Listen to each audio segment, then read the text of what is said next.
Hey, what's up, everybody? Maxwell Pepper here.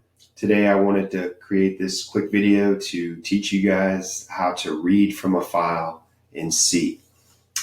This tutorial is going to be very straightforward, so let's dive into it. I have the Visual Studio Code Editor here. I'm going to go up to File and create a new file, and we're going to save this on the desktop. Let's go ahead and create a new folder, and we'll just say tut1. Go ahead and go in here and we'll call this main.c, right? We'll save it as a C file. All right, so we have main.c. What's this? Once we update here. Okay, so we have our file here. First thing we're going to do is we're going to include the standard IO library. And then we're going to create our main function here. And go ahead and open that up. And we're going to return 0. All right. Now, before we start writing our main, we're going to need to create our own function. And basically, this is going to be the function. We're going to pass a file name into it, and then we're going to read that file and output the data onto the screen. So let's go ahead and do that. So we'll say void read file. And we're going to pass in a character pointer called fname. It's going to be the file name. All right. We're going to need to create a buffer. And this is basically this buffer is going to hold all of our data. And then we're going to need to create a file pointer called fp. And that's going to equal fopen. We're going to want to pass in the file name. And then we're going to read that. We can do W to write, but we're going to do read. Close that statement off. And then basically we're going to say if FP doesn't equal null, which basically means that the file opened successfully, well, we're going to close the file, right? FP. Obviously, we're going to do more than that here. So obviously the code's going to go here, but also we need to do some error handling, right? So let's say that it doesn't open. Well, let's say printf file not found, and then we'll just go ahead and in that else statement, come up here. All right, let's put our code in here. So the first command we're going to talk about today is going to be fgets. Now, it's a very useful command in C, but there are some kinks in it, and I'm going to show you how to work around those. You can use something called fscanf, but there's even more kinks in that one. So I would advise that you use fgets. So what we're going to do is we're going to say, okay, fgets, and the first argument in here is obviously going to be the buffer. So we're going to pass in the buffer. The next one is going to be the size of the buffer, and the last one is going to be the file, so FP, right? So this should read everything if FP opens. So let's say the file name we pass in, if we're able to actually find that file and open it, then we're going to pass all the data into the buffer, right? And then once we pass it into the buffer, we should be able to print the buffer onto the screen. So we'll say %s, and let's do a new line after. And let's say we want to print the buffer. All right. So if I wrote everything right here, the void read file function should be able to pass in all of that data into the function itself and then spit it out onto the screen. So let's go over here and let's say we want to read file, and let's just say we want test.txt, right? And go ahead and save that. So now I'm going to open up command prompt, change to the desktop. Let's change to tut1. All right, let's list stuff. So then we have our main.c file here. So what we're going to do first is we're going to say, let's go into that. So let's say C users max desktop tut. All right. Let's go in here and create our text file. So we'll come down here and we'll say test.txt. Come in here, we'll say this is a test text file. All right. So let's go ahead and save that, minimize this for now. So let's compile the program and see what happens here. So we're going to use gcc main.c-o main. And as you can see that it compiled, so if we list stuff now, you can see that main.exe is right here. So let's see if it reads this test file that we just made. So we'll say main. This is a text file. So it did.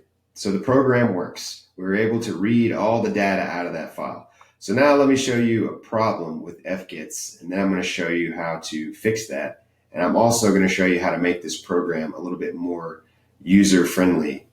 So let's open this up here, and let's open this up, and let's add in, this is more data, right? So let's do that, and then let's try to run this program. So let's delete main.exe, clear, and let's do gcc main.c-o. Sorry, I talked while I could, guys, forgive me. All right, so now we got our main.exe. So now if we read it, as you can see, it only reads the first line. So it did not go in and get all the data, right? Now this is a problem because we want to read the entire file here. We don't just want to read the first line. So let me show you guys how to fix that, okay? So what you're going to want to do is, let me minimize all this really quick, is in our read file function up here, these two lines, what we need to do is we need to loop on fgets till it gets all the data in the file and then print it out. So let's copy that and let's say while, actually let's leave that right there. I'm just going to copy this first line here.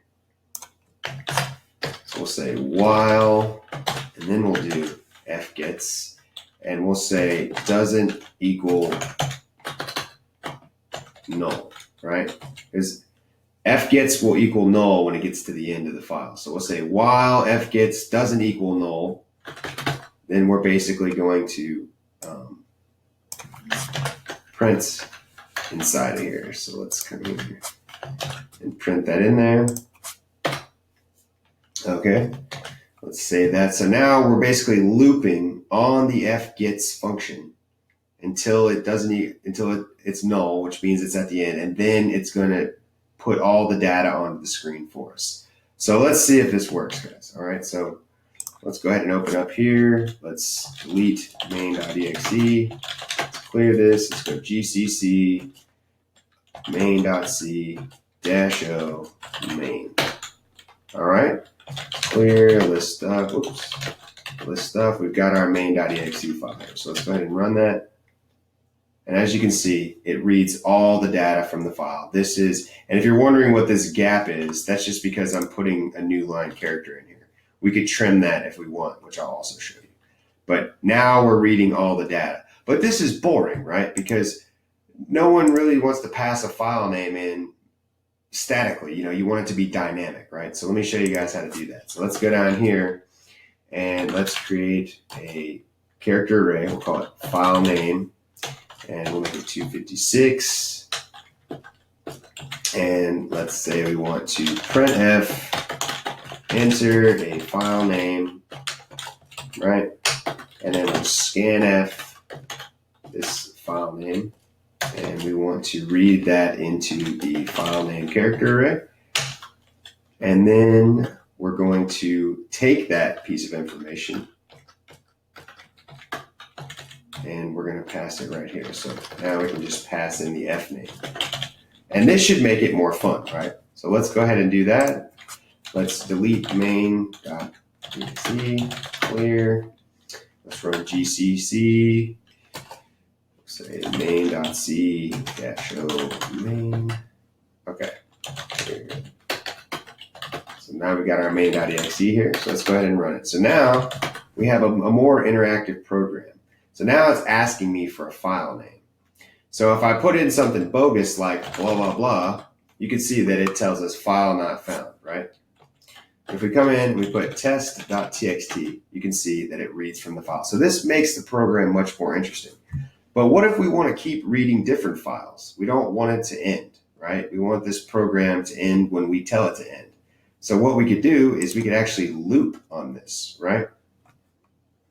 So let's go ahead and do that, right? So let's come up here and let's say while one, so we'll make an infinite loop here. And let's pass that in there. And we're also going to want to pass this in there as well. All right, so we'll pass this in there. Let's make some space because I'm going to show you guys something. And I'm not that used to this editor, so bear with me, guys. I apologize if I'm jumping all over the place. But essentially, I'm going to leave a space here for right now because basically what we're going to do is I'm going to come up here and add another include statement. So we're going to say include string.h, and the string.h header file contains a command called string compare. And basically what we're going to do is we're going to compare what the user enters. So if they type in exit, then we want to exit the program, right? We want to make it user friendly. So we'll say if string compare, we'll say f name with exit, and we'll say if that that should return equals 0, that means it's true. Then we want to basically break out of the loop, right? So if they type in exit, then we want to break out of the loop. So what we could do is you could just put like type exit, or actually, you know what? We'll just leave that out for now because that's going to look ugly. So bam, while one. So basically, it should keep asking for different file names, spit out the data until we type in exit, right? So let's see if this works. So let's clear, let's delete main.exe, clear again, let's go gcc main.c -o main clear main.exe. All right. So now, if I type in a bogus file name, it says file not found, but then look, we keep doing this over and over and over until we get, until we type in exit. So if we type in exit, you can see that the program ends. Very nice. So now let's do main.exe again. We'll say test.txt, and boom, guys. Now we have read the data from the file and we're ready to read data from another file. So if we say main.c, well, you can see all the code that we just wrote was written to the screen. So guys, anyways, I hope you enjoyed the video. Don't forget to subscribe, and thank you so much for watching.